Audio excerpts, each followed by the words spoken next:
Hi everyone. Today I'm going to talk about acid reflux. Contrary to what many of us have been led to believe, acid reflux is a result of too little stomach acid, not too much. Let me explain a little bit further about what I mean. Stomach acid is absolutely essential for digesting proteins and absorbing minerals and other nutrients. And as we age, the internal production of stomach acid declines.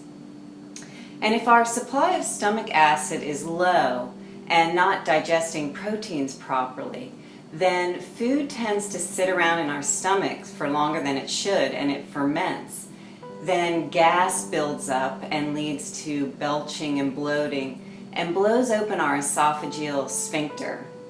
The esophageal sphincter is what separates your stomach from your esophagus.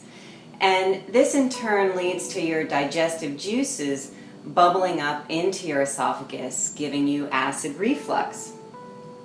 Now, when you're eating, your esophageal sphincter should be open and loose, but all other times it should be tightly closed.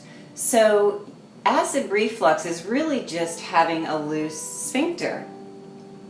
And it doesn't mean that there is too much stomach acid. It means that your stomach acid is in the wrong place. It's in your esophagus. And unlike your stomach, the lining of your esophagus does not have mucus in it to protect it from the digestive juices. So when they do bubble up into your esophagus, it can really hurt. So in addition to low stomach acid, there may be many causes of acid reflux, including magnesium deficiency, eating in a rushed or stressed state, drinking too much liquid with our meals, and I'm going to explain each of these in just a minute. So I'm going to share with you some of my go-to solutions for acid reflux.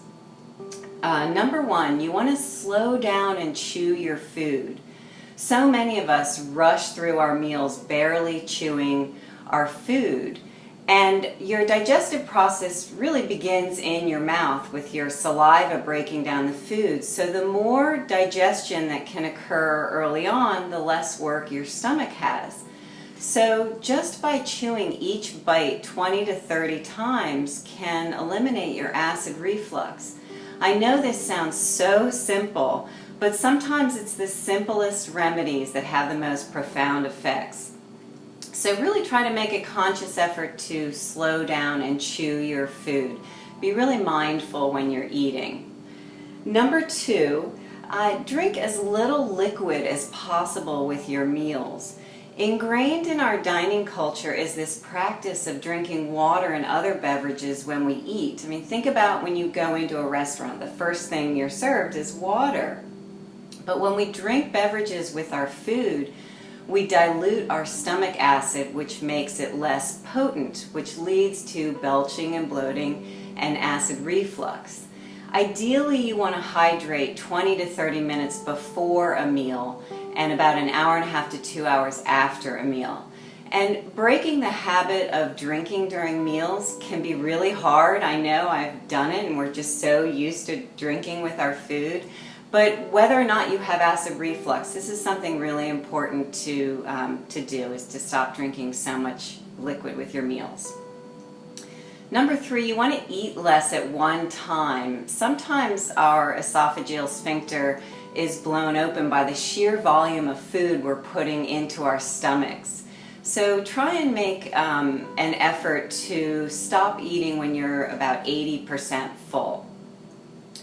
Next, number four, you want to fix any magnesium deficiency you may have. If you happen to watch my video on constipation, you may recall me talking about the prevalence of magnesium deficiency in our population. Well, here too, low magnesium can play a part in acid reflux. Low magnesium can make our esophageal sphincter spasm erratically. So you want to take a magnesium supplement if you suspect that you're magnesium deficient, and I also recommend you ultimately get tested for that. Number five, you want to stop eating the foods that are causing your esophageal sphincter to spasm. Now this is probably going to be the hardest solution because unfortunately So many of the foods we love are the foods that irritate your esophageal sphincter. And some of the foods that can be a trigger include things like cooked tomato sauce, coffee, citrus juices, soda, alcohol, particularly wine, chocolate, spicy and fried foods, and things with mint. So you really want to make an effort to try and avoid these foods, and that can really help eliminate your acid reflux. Number 6, don't eat or drink anything 2 to 3 hours before bedtime. Reflux tends to be worse at night, and if you're eating right before going to bed, you're not going to be digesting your food properly, which can really exacerbate your acid reflux. And then finally, number 7, you want to experiment with acid replacement. If you do suspect that low stomach acid is causing your acid reflux, you want to try taking 2 teaspoons of apple cider vinegar mixed in with 1 to 2 ounces of water with every meal. And the idea here is to put something more acidic in your stomach at the right time. So those are my 7 solutions for acid reflux. I hope you find them helpful. And finally, I'm just going to say a few words about acid reflux medications.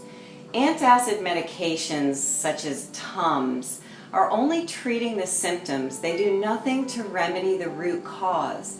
And long-term use of these medications can actually make your acid reflux worse.